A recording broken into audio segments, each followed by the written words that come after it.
আজকে এই শুভ মধ্যাহ্নকালীন সময়ে ইস্কন চাঙ্গওয়াল ইস্কন মন্দিরে আমরা এসেছি রবিবাসরীয় উৎসবে। তো খুব সুন্দর 2 সপ্তাহ এই রবিবাসরীয় অনুষ্ঠান হচ্ছে। আজকে 3য় রবিবার হচ্ছে। তো খুব ভালো, আস্তে আস্তে ভক্ত সংখ্যা বৃদ্ধি হচ্ছে, খুব আনন্দের বিষয়। তো আমরা এই রবিবারে এইরকম আসব মন্দিরে এবং ভগবানের কথা, ভগবানের কীর্তন, ভগবানের মহাপ্রসাদ পেতে পারবো। তো সবগুলোই লাভ, এখানে কোনো কি লস নেই। তা আমাদের এইরকম রবিবাসরীয় উৎসবে ভগবদ্গীতা থেকে পাঠ হচ্ছে। ভগবদ্গীতা থেকে পাঠ হচ্ছে কি না? তো এই ভগবদ্গীতা গ্রন্থ এমনই, এই গীতার ভেতরে কয়টা বিষয় আছে? কটা বিষয় আছে? কটা বিষয়? কয় মায়েরা কোথায়? মায়েরা কোথায়? তো ভগবদ্গীতায় জ্ঞান, কর্ম, কাল, প্রকৃতি, ভগবান, অনির্বাণ, খুব সুন্দর 5টি বিষয় কথা বলেছে। তা আমরা যদি ভগবদ্গীতায় ভগবদ্গীতা পড়বো, তাহলে আমরা কি কি জানতে পারবো? আমাদের একটু জ্ঞান হবে। তাই জ্ঞান হলে, জ্ঞানে যে আমরা ভগবানকে পাবো এরকম নয়, জ্ঞান কর্ম। তাই জ্ঞান আর কর্ম, এই যে ভক্তিবিনোদ ঠাকুর এখানে বর্ণনা করেছেন, জ্ঞান কর্ম ঠক 2 মোরে পোতার আলোয় অবশেষে ফেলে সিন্ধু জলে। জ্ঞান আর কর্ম হচ্ছে, জ্ঞান কর্ম কি ঠক 2, জ্ঞান কর্ম ঠক। জ্ঞান আর কর্ম এরা 2জন ঠক। এদের পাল্লায় পড়লে আমরা মনে করছি আমি কি কম জানি না কি ওর থেকে, কি অনেক আমি জানি। আর কর্মের কথা তো কি, ও কি কর্ম করবো? যে কর্ম করে ও কি ভগবানকে পাবে নাকি? আমি যা কর্ম করছি, ভগবান না পেলেও কি নরকে আমি যাবই, মনে মনে চিন্তা করছে কি। তো কর্ম কেন? এই জগতে কর্মফল আমাদের ভোগ করতে হয়। শুভে শুভে মন্দে মন্দে ফল, এ নিয়ম রোধে নাহিকারও বল। আমরা যেমন কর্ম করব তেমন ফল আমরা লাভ করব। তো সেই জন্য আমাদের কর্ম না করে আমরা থাকতে পারবো না। সেজন্য ভগবান গীতায় বলে দিচ্ছেন 3য় অধ্যায়, কর্মণ্যন্যত্র লোকয়ং কর্মবন্ধন তদত্তং কর্ম কন্তেয় মুক্ত সঙ্গ সমাচার। হে অর্জুন, আমার ভগবানের প্রীতি সাধনের জন্য তুমি কর্ম করো, না হলে ওই কর্মের বন্ধনে কি তোমাকে আবদ্ধ করে ফেলবে। তখন আর এই কর্মের বন্ধন থেকে বেরিয়ে যাওয়ার রাস্তা তুমি আর পাবে না। তো সেজন্য জ্ঞান, আমরা মনে করছি জ্ঞানের মাধ্যমে মুক্তি পাবো না, তখন ওই জ্ঞান মুক্তি, জ্ঞানে নারে মুক্তি দিতে, জ্ঞান মুক্তি দিতে পারবে না। আর কর্ম, ভালো কর্ম করলে ভালো ফল, খারাপ কর্ম করলে এরকম, খারাপ কর্ম করলে খারাপ ফল। তো এরা 2জনাই হচ্ছে জ্ঞান আর কর্ম ঠক। কীরকম? একজন লোক হচ্ছে খুব চালাক, জ্ঞানের মাধ্যমে আমরা মনে করছি উদ্ধার পেয়ে যাব না। তো এই জ্ঞান আর কর্ম এরা 2জনই হচ্ছে কি ঠকবাজ।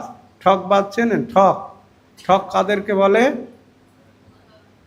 যারা ঠকিয়ে খায় মানুষকে। অনেক মানুষ পুঁজিপাটা কিছু নাই, বুঝতে পারছেন, কোনো পুঁজিপাটা নাই, কিন্তু একদম দিব্যি সংসার চালাচ্ছে। কেন? মানুষকে কি ঠকিয়ে খায়, বোঝা যাচ্ছে?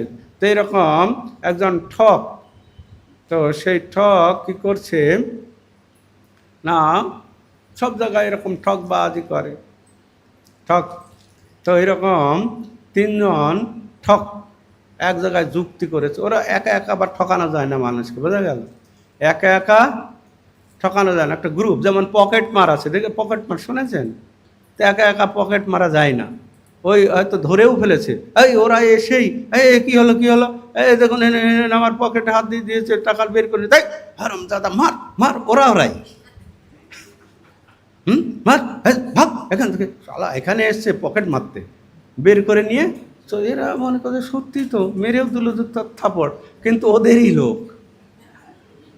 তো এইরকম ঠকাতে গেলে মানুষকে এরকম একা একা ঠকানো যায় না। তো এইরকম কি হয়েছে না, একটা হাট, তো সেই হাটে এরকম অনেক কিছু বেচা কেনা হয়। হাট মানে কি, অনেক কিছু বেচা কেনা হয় না? হ্যাঁ, হাঁস মুরগি ভেড়া ছাগল শাক সবজি শাড়ি গয়না সব কিছু শাক সবজি বিক্রি হয়।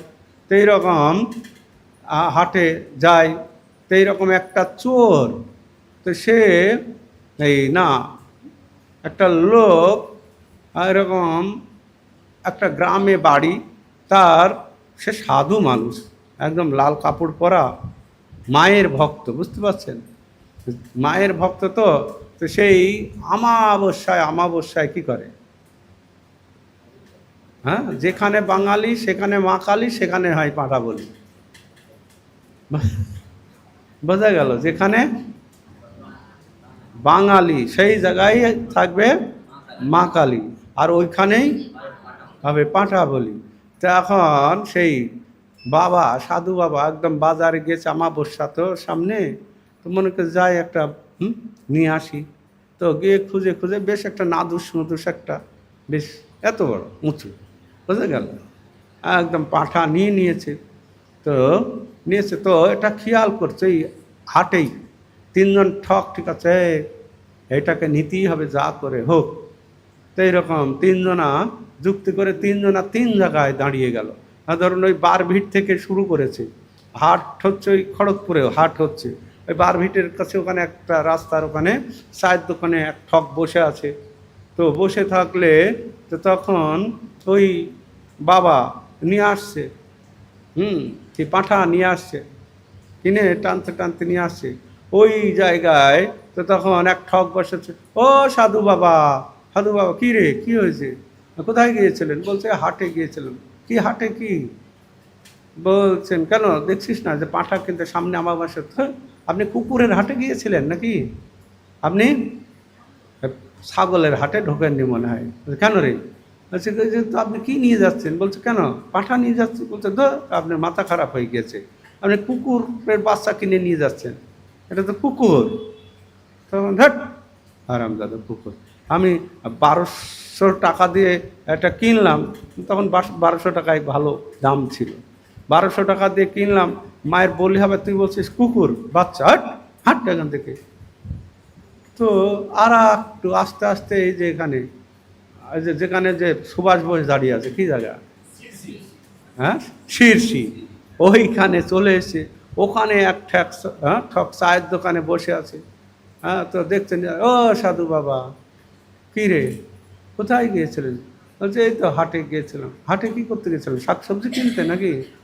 না, শাক সবজি কিনতে আর কেন যাবো, আমার অত দরকার না, এই যে মায়ের পুজো হবে সামনে, আমাবস্যা আছে তো, তাই একটা পাঁঠা নিয়ে আসছি।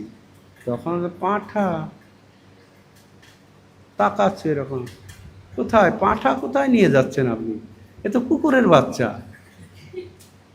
এ তো কুকুরের বাচ্চা নিয়ে যাচ্ছেন। থাট, কুকুরের বাচ্চা কোথায়?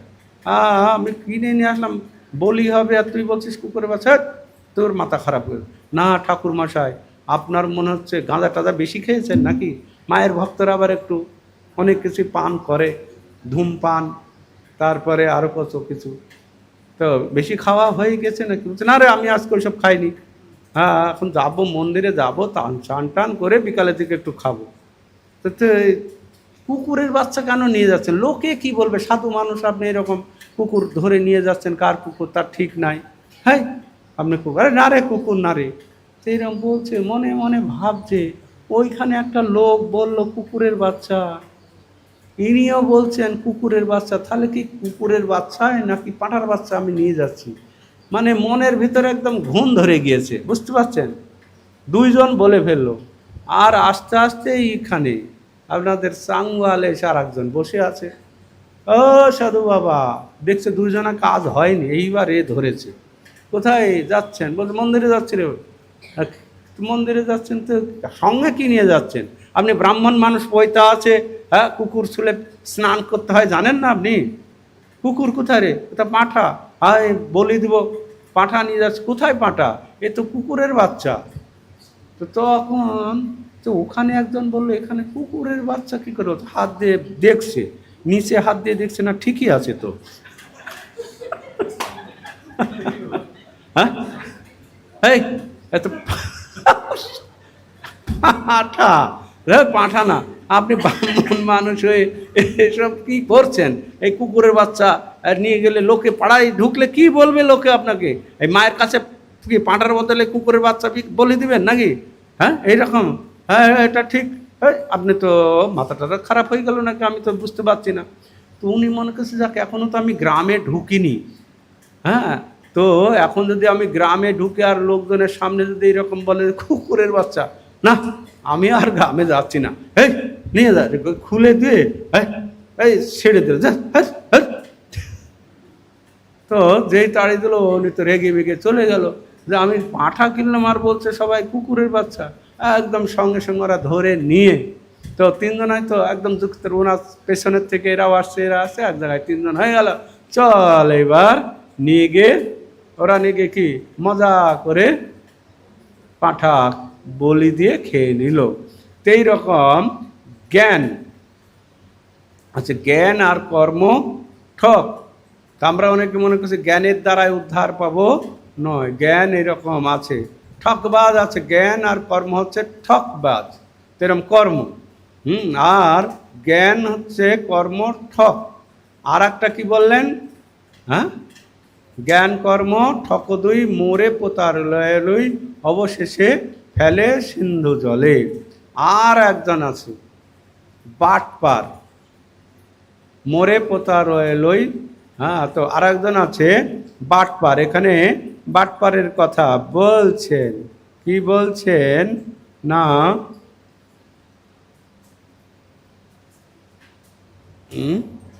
বাটপার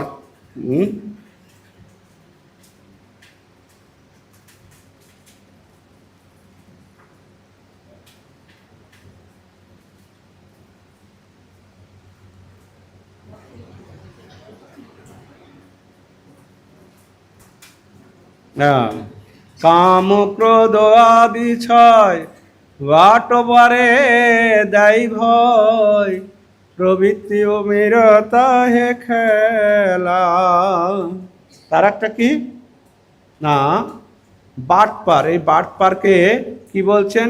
জ্ঞান এবং কর্ম, জ্ঞান ও কর্ম আদি ছয়, এরা বাটপার। বাটপার শুনেছেন, নাম শুনেছেন বাটপার? তো বাটপার আছে, এখনকার দিনে নেই বাটপারগুলো। ঠকবাজও খুব কম, এখন অন্য সব ধান্দাই সব করছে। তো বাটপার আছে। তো এইরকম বাটপার কাদেরকে বলা হয়, এই কথাটা বলে তারপরে গীতা আপনাদেরকে শোনাবো। বাটপারের কথা শুনুন। তো এরকম বাটপার আছে। তো একটা গ্রামে এরকম একটা লোক চুরি করে, চোর, মারাত্মক চোর, ভয়ঙ্কর চোর। তো চুরি করে, তো চুরি করতে করতে করতে একদিন সারা রাত ঘুরছে, ঘুরতে ঘুরতে কোথাও আর ঠিক মতো ঢুকতে পারছে না ঘরে। কেউ হয়তো বাড়ির লোক চেতন আছে, কারো ঘরে শীত কাটার পরিস্থিতি হচ্ছে না। এরকম ঘুরে ঘুরে ভোর হয়ে গেছে, কি করি রে বাবা, আজকে কিছুই নিতে পেলাম না, বাড়িতে ছেলে মেয়েরা খাবে কি, কি চুরি করবো? চুরি তো একটা বাড়িতে ঢুকেছে। তো ঢুকে তো তখন কিছুই দেখছে না, তাহলে কি করা যায়? তো দেখছে ওই বাড়ির লোক আবার ঘোড়ার গাড়ি চালায়, ঘোড়ার গাড়ি মাল টানে। তো দেখছে ওই বাড়ির গেটের ওখানে একটা ঘর আছে, একটা ঘোড়া বাঁধা আছে। হ্যাঁ, আজকে কিছু যখন পেলাম না, এই ঘোড়াটাই নিয়ে নি, বুঝতে যাচ্ছে।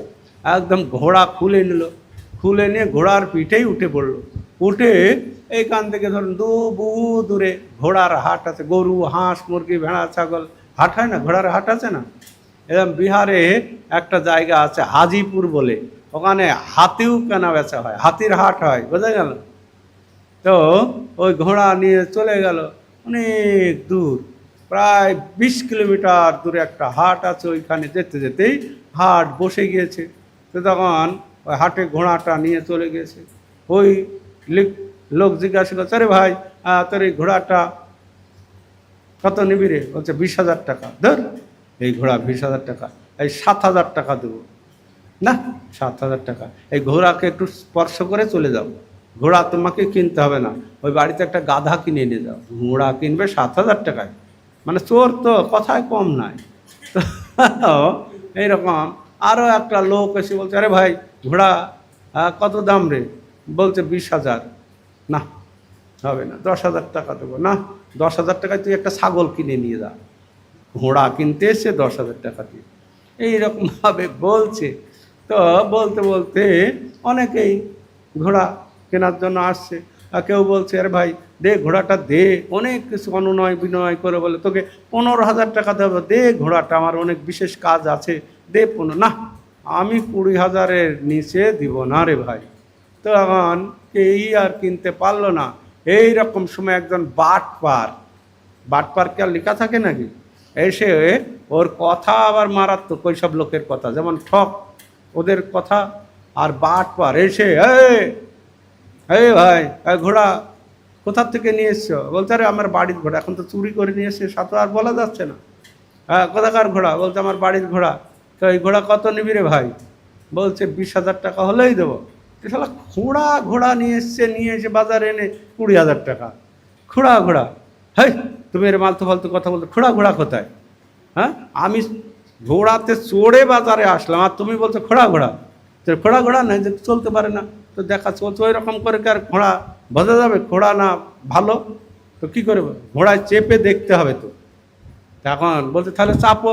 তো এইবার ঘোড়ার পিঠে উঠে বললো সেই কি বাটপার। তো বাটপার উঠে ঘোড়ার পিঠে একটু কাছাকাছি ঘুরে, তাহলে একটু দূরে ঘুরাইনি, বলতে যাও না, ঘুরাও না, তো আমি 20,000 টাকাই দেবো, কিন্তু আমি দেখে শুনে নেব। তো এইবার একটু ঘুরতে ঘুরতে একটু দূরে এমন চাবুক মাথা ছুটে চলে গেল। ওই লোক দেখছে একদম 2 ঘন্টা হয়ে গেল, সেই লোক আর ফিরল না, একদম চলে গেল, বিকাল হয়ে গেল।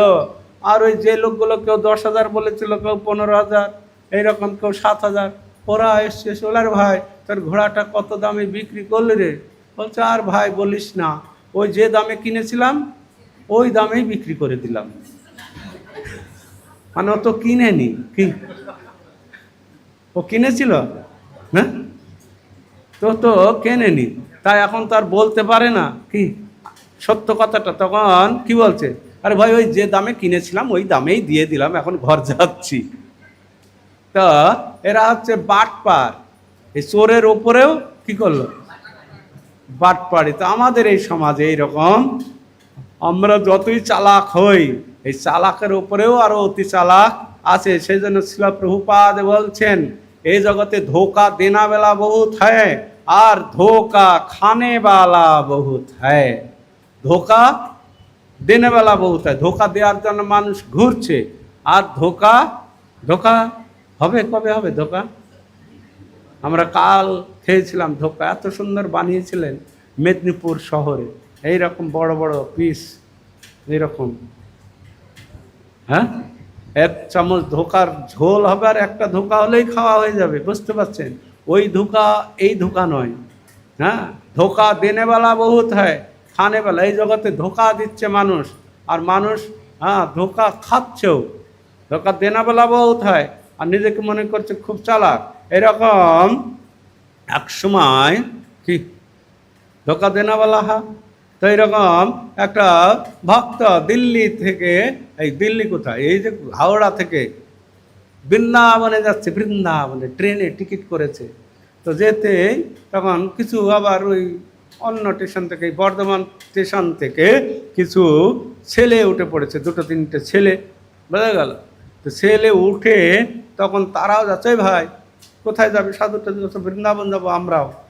তো যাচ্ছে, চল রে ভাই আমিও যাব বৃন্দাবন। একদম যাচ্ছে, যেতে এলাহাবাদ, যেখানে ত্রিবেণী সঙ্গম, আপনারা গিয়েছিলেন স্নান করতে? তো এরকম ত্রিবেণী সঙ্গমে সবাই আমরা যাই, গঙ্গা স্নানে যাই। তো গঙ্গায় স্নান করতে যাই কিসের জন্য? হুম, পাপ মুক্ত হওয়ার জন্য, পুণ্য করার জন্য গেলে তো ভালোই হতো। হুম, গঙ্গায় যায় সবাই কিসের জন্য? পুণ্য করতে গেলে ভালো। তো সবাই যায় কি কিসের জন্য? পাপ মুক্ত হওয়ার জন্য। তো ওইখানে গঙ্গা, যমুনা, সরস্বতী, ত্রিবেণী সঙ্গম, হরিদ্বার, এই নবদ্বীপ, মায়াপুরে যে গঙ্গা আছে, গঙ্গায় স্নান করলেই মানুষ পাপ মুক্ত হয়ে যায়। কিন্তু এই বাঙালিগুলো কি করে? ওই গঙ্গায় যায়, আমাদের নবদ্বীপ বড়াল ঘাটে স্নান করে, অনেক বাড়ির লোকজন আছে, বউ ছেলে মেয়ে সবাই আছে, নিয়ে স্নান আদি করছে, হয়তো নিজে কাপড় টাপড় কি রেখে দিল, দিয়ে স্নান করছে। আর ছেলেটা দাঁড়িয়ে আছে, এই তুই তাড়াতাড়ি স্নানটা কর রে। স্নানটা ডুব দিল, সারা বছর যা পাপ করেছে গঙ্গা মা সঙ্গে সঙ্গে কিন্তু পাপ থেকে মুক্ত করে ডুব দিল। দে এই তাড়াতাড়ি কর রে, দেখ মা কালী হোটেলটা কোথায় আছে দেখ রে। খাবি না মানে পুরাতন খাতা ওইখানে শেষ হয়ে গেল, আবার নতুন খাতা খুলবে ডাঙায় উঠেই। পাপ মুক্ত হয়ে গেল। পাপ মুক্ত হয়ে গেল না, গঙ্গায় স্নান করলো মানে কি পাপ মুক্ত হয়ে গেল। আবার নতুন খাতা, হ্যাঁ, ওই পোড়ামাতলায় অনেক হোটেল আছে না, ওখানে গিয়ে আবার শুরু করে দিবি। এই হচ্ছে আমাদের স্নান। তেরম ধোকা দেনা বেলা বহুত হয়। তো এরকম যাচ্ছে, যেতে যেতে এলাহাবাদ স্টেশনে ট্রেন থেমেছে। ট্রেন থামলে যার যার সব জল নেওয়া, ফল নেওয়া, কেউ বিস্কুট, কেউ পাউরুটি কিনছে। সাধু বাবা আর কি খাবে, উনি কিছু ফল কিনে নিলেন, নিয়ে উঠলেন যে রাস্তায় আরও খেতে হবে। তো এরকম তিনজন খুব গল্প করছে, এমন গল্প করছে যেন জমিদারের বেটা সব, বুঝতে পারল? জমিদারের বেটা, অথচ যে কি সে তা বাড়িতেই জানে। সেরকম করতে করতে ট্রেন সিগনাল দিয়ে দিয়েছে, একদম ব্লু লাইট জ্বলে গেছে। এইরকম সময় একটা ছেলে একদম ছুটতে ছুটতে নেমে গেল ট্রেন থেকে। তো নেমে গেলে তো তখন একটা পেপারওয়ালা পেপার বিক্রি করছে। পেপার বিক্রি হয় না বর্তমান, আনন্দবাজার, যুগান্তর, আর কি কি আছে, হ্যাঁ প্রতিদিনও আছে, হ্যাঁ প্রতিদিন পেপার পাবেন। তো এরকম পেপার বিক্রি করে। তো সেই ছেলেটা ট্রেন ছেড়ে দিয়েছে, হ্যাঁ কি বলছে, এই বাবা একটা পেপার দে, বেটা বেটা পেপার দে। কত দাম? বলছে 10 টাকা। দে 10 টাকা। তো 10 টাকা দিয়ে দিল। তো 10 টাকা দিয়ে তখন পেপারটা নিয়ে ছুটতে ছুটতে উঠে গেল। উঠে গেলে তো তখন সেই সাধু বাবা বলছে, আরে ভাই তুমি এই কীরকম ছেলে রে বাবা, যদি অ্যাক্সিডেন্ট হতো, ট্রেনটা কত সময় দাঁড়িয়ে থাকলো আর তুমি নামলে না, আর এখন তুমি এই ট্রেন ছেড়ে দিল আর কি নামলে, নেমেই হাঁপাতে উঠলো, দেখতে কিছু হয়ে যেত। বলছে, আরে সাধু মানুষ আপনি কিছু জান, মাথা নাড়া করলেই হয়ে গেল নাকি? বুদ্ধি রাখতে হবে এই কলিযুগে চলতে গেলে, হ্যাঁ বুদ্ধি না রাখলে এই কলিযুগে চলা যাবে না। তখন বলছে, কীরকম বুদ্ধি রে বাবা? তো তখন বলছে, আমার কাছে 10 টাকা ছিল, মাঝখান থেকে ফাড়া ছিঁড়ে গিয়েছে, কেউ নেয় না। এই একটা আমি দেখলাম সুযোগ, কি হ্যাঁ এই সময় উনিও টাকা খোলার আর সময় পাবে না, আমি দিলাম, দিয়ে নিয়ে চলে আসলাম। এই ব্যাপার, এর জন্য তুমি এত ঝুঁকি নিলে? ঠিক আছে বসো রে বাবা। তারপর বসেছে। তো বসে এইবার পেপার খুলেছে। পেপার খুলেই সাধু বাবা এই পাশে দেখছে, ও পাশে ও দেখছে ওকে পয়লা আগস্টের পেপার দিয়েছে, আজকে 16ই আগস্ট।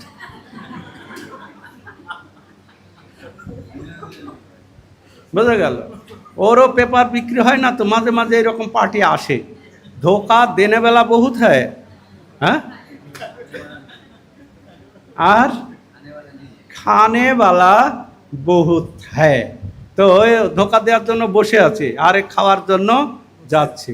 তা আমরা এরকম কলিযুগে ধোকা দেওয়ার জন্য মানুষ ঘুরছে, আর ধোকা খাওয়ার জন্য মানুষ ঘুরছে।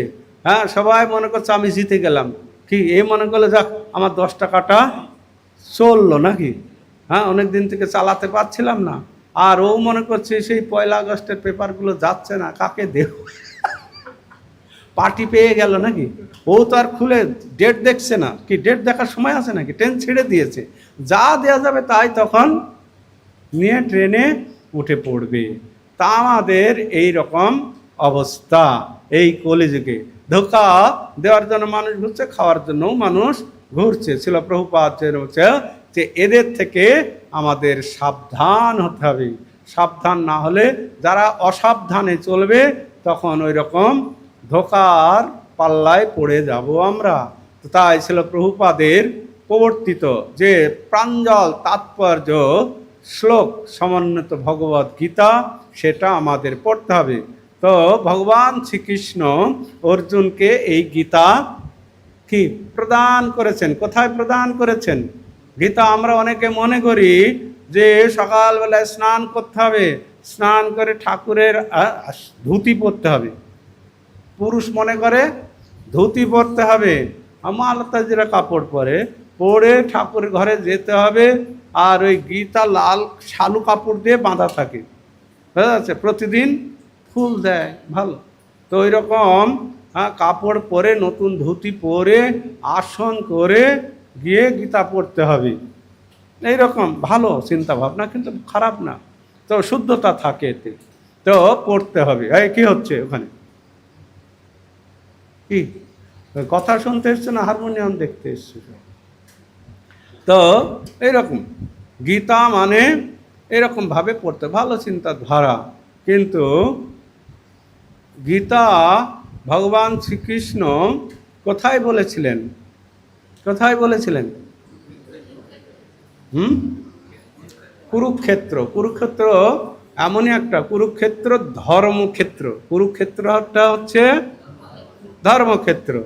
তো এই কুরুক্ষেত্রের ধর্মক্ষেত্রের মাহাত্ম্য এত সুন্দরভাবে বর্ণনা করেছেন।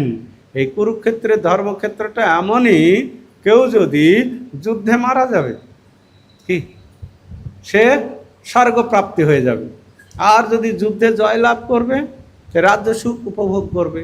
তো এই কুরুক্ষেত্রের কোনোটাতেই কি লস নেই, যেটাই করবে তাতেই লাভ। মলে স্বর্গে যাবে যুদ্ধ করতে করতে, আর জিতলে রাজ্য সুখ উপভোগ করবে।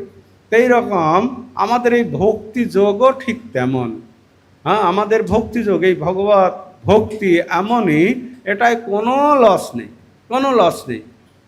যে যখন শুরু করবে তখন থেকেই তার ফল আমরা প্রাপ্ত হতে পারবো, ফলপ্রাপ্ত। কেউ হয়তো ছোটবেলার থেকে ভক্তি জীবন শুরু করেছে, হরিভজন করবে, করতে করতে ভগবানের কাছে ফিরে যাবে। কেউ হয়তো একটু বয়সকালে ইয়াং কালে শুরু করেছে, সেও হয়তো ভজন করতে করতে চলে যাবে। কেউ হয়তো বয়স হয়ে গিয়েছে, তো বয়স হয়ে গেলে কি হয়, প্রথমের দিকে বাড়ির লোকজন কথা শোনে কিনা প্রথম অবস্থায়, তো কথা শোনে, কিন্তু যখন বয়স হয়ে যাবে তখন আর এই বাড়ির লোকজন কথা শুনবে না। যখন বুড়ো হয়ে যাবে, বৌমাকে যদি বলে, মা, ও বৌমা, আমাকে নিরামিষ রান্না করে দেওয়া, হ্যাঁ বুড়া নিরামিষ খাবে, আমরা যা রান্না করব কি সেটাই খেতে হবে, কোনো উপায় নাই। কেন? তখন পরনির্ভরশীল হয়ে যায় মানুষ। সেজন্য আমরা অনেকে মনে করি যে বয়স হবে তারপরে হরিভজন শুরু করব। না, বয়স হলে হরিভজন করতে গেলে অনেক প্রকারের বাধা বিপত্তি আসবে। তো তাই আমাদের কি অল্প বয়সের থেকে হরিভজন করলে নিজে স্বনির্ভরশীল হতে হবে।